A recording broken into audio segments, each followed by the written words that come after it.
Happy Saturday, Texas. We are excited to have you here for another episode of the Connect Show Texas. Myself and my lovely co-host, Amanda, have an amazing show for you today. Good morning, Amanda.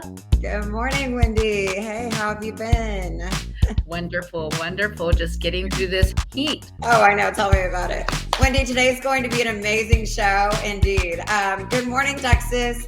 You know, the Connect Network is always focused on elevation. Today, we are talking about personal branding. This is an important topic, especially for business owners, because personal branding leads to an increase in sales. Reportedly, employees that use social media are 51% more likely to reach their sale goals. Also, social media users outsell their peers by 78%. You know, Amanda, that makes a lot of sense because when you develop your personal brand, you give your customers and your potential customers a chance to know you on a more personal and a more friendly level. And 88% of consumers trust family and friend recommendations over any other type of advertising. So, you know, having a strong online presence really helps build that loyalty from consumers and even investors. How about you, Amanda? Would you rather buy a product from a company or an individual or both? I guess it just depends on the product. I think if when you meet somebody or know someone and you're like, okay, I want to buy a house, or you're a professional buying a house, right? You're obviously in real estate. I'm in real estate. And we know how that works. You want to trust that person that you are wanting to buy from, right? So, you know, the Austin area, the San Antonio area, the Texas area, you clearly aren't going to call somebody in another state to buy something, right? So you're going to want to call someone you depend on, somebody that you know is going to be there for you. So that's the type of thing that I would want personally. However, if I was going to do plumbing or something like that, I would obviously I would check out the social media. Immediately first, though, I would definitely be like, oh my gosh, I remember that song, that commercial jingle. I'm going to call them because it's stuck in my head. So there's a lot of different things. I guess it depends on what it is that I need.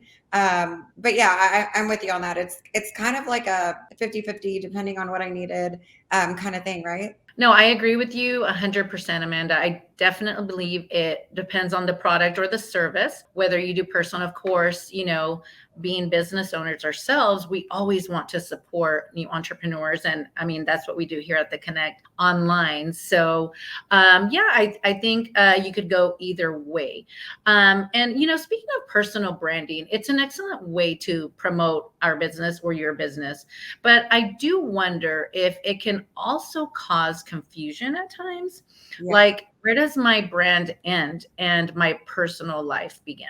Luckily, our special guest can add to this topic. Later in the show, we will be talking to brand expert Tarlene Ramon Figueroa about ways to develop a personal brand or reinvent an old one. And even before that, we have CEO Rayvon Denise, who's always on brand with her luxury real estate agency, CR Elite Realty. Now, I want to talk about another technology that may be affecting more women than men. Artificial intelligence has already replaced 4,000 jobs in May, which comes as no surprise to most. A new report by the McKinsey Global Institute show this can disproportionately affect women as female-dominated jobs, such as office support, customer, and food service seem to be the easiest to replace, leaving women more at risk for AI takeover. What do you ladies think of this?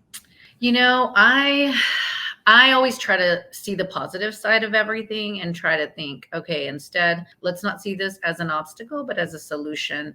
If this is going to close the doors, you know, and, you know, obviously it's taking over so many jobs. I always feel like people are going to think of a new door to open with this happening.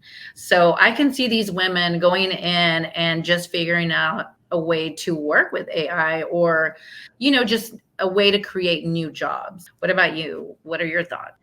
You know, I feel like every year there's a new technology. I don't even think it takes a year anymore. I think it's like every 15 minutes. But there's always going to be something that's trying to replace something, whether it's robots taking over real estate and you know, there's always, I feel like there's always going to need to be a human touch. And maybe that's like an old school way of thinking about it, but for me, I don't know if you're like this too. when we have someone text message us, and then we have when you read the text message, you don't read their tone, right? So then when you reply and you're like, oh, you read it later and you're like, did I really say it that way? Things like that. So I feel like so many things can get just thrown under the radar with robot technology, or with a fake person giving me food, which, by the way, there's a Whataburger digital restaurant, and I am a Whataburger fan. Like, do not give me In-N-Out. Like, I don't want to hear about In-N-Out Burger. I am a Whataburger born and raised fan, and I want to go there and try that digital restaurant. Have you seen Hey, that? Amanda, if you're a big Whataburger fan, you know they're hiring. So that would be fun to see you in there, and we can get you on and see how it's a digital kitchen. So I'm curious. It's down the street from both of our homes. So It is. I'm Let's really do it. interested, yeah, to see how all that's gonna work. But for now, don't go anywhere, because we are gonna take a break. But when we come back, as promised, entrepreneur CEO Rayvon Dennis will be dropping in to catch us up on her new businesses and some helpful real estate tip, which is wonderful. So you don't want to miss this. We'll be right back.